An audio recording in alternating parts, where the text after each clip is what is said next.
Indus tower company विरोध में उठिला प्रतिवाद स्वर। चाकरी बहिष्कार विरोध में एकत्रित हेले टेक्नीशियन। कंपानी रे समग्र ओडिशा रे 400 रु ऊर्ध्व टेक्नीशियन कार्य करुवा बेले बालेश्वर जिले में 45 रु ऊर्ध्व कार्य करुथिले। हेले कंपानी एबे जोर जबरदस्त तृतीय पक्ष ठिका अधीन रे भारतर जेकोसी स्थान रे कार्य करने को बाध्य करुछन्ते। कर्मचारी कौनसी आलोचना नकरी कंपानी कर्तृपक्ष एपरि निष्पत्ति नेथिबारु प्रतिवाद करिछि ऑल ओडिशा टेक्नीशियन संघ। एने एक सांबादिक सम्मेलन बालेश्वर सहर सेंट्रल स्कूल निकट में एक घरोई कल्याण मंडप रे मंगलवार मध्याह्न प्राय 12टा समय अनुष्ठित हो जाइछे। कंपानी कर्तृपक्ष जदि कौनसी पदक्षेप न नियंती तेबे आसंता 14 मार्च रे राज्य स्तरीय धर्मघट करबा नै संघ पक्षरु निष्पत्ति निया जाइछे।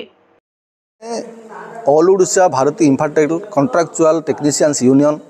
तरफ आमे टेक्नीशियन बंधु माने आज ये सांबादिक सम्मेलन डाकिथिलु। इंडस कंपानी रो बर्बरोचित व्यवहार पई बा तार जो अति लालच रे पड़ी सी आमको एक कॉन्ट्रैक्टर हाथ में टेकी देवाक चाहूँगी से आज ये सांबादिक सम्मेलन किसी से जो कॉन्ट्रैक्टर अच्छा थर्ड पार्टी कॉन्ट्रैक्टर से थर्ड पार्टी कॉन्ट्रैक्टर किसी अच्छी आमर शर्तावली अच्छी से शर्तावली गुड़िक अत्यंत लज्जाजनक जेमिति कम मिनिमम वाजेस रे काम करिवो एवं सही वाजेस रे तुमको ओडिशार जेकोसी स्थान को माने स्थानांतर कले तुम जीव भारत भी जेकोसी स्थान को स्थानांतर कले तुम जीव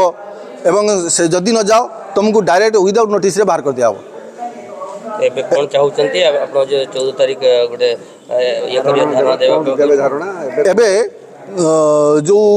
कॉन्ट्रैक्टर द्वारा कंपनी से कॉन्ट्रैक्टर द्वारा आम साइट रे पसिकी ताला फाला भांगुचंती सेतु निवृत्त रहिबाकू से मना करंतु एवं निवृत्त रहिबा कहतु एवं आमर घर प्रत्येक घर को पस जाइकी आम बापा माँ मानू कि भाई भौणी मानू जो टेंशन दौरान जे तुम पिला चाकरी चल जीव सी आ चाकरी करें आम पुलिस देदेबू एवं चारिआडे थाना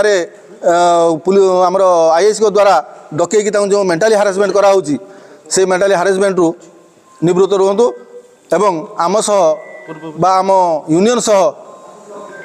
बुझामणा करी ये कथार फैसला करा जदि न हुए आम 27 तारिख दिन देइथिलु जो लेखा देइचु जे आगामी 14 तारिख दिन धर्मघट करियो बोली से धर्मघट को ले सारा ओडिशा चलिबो।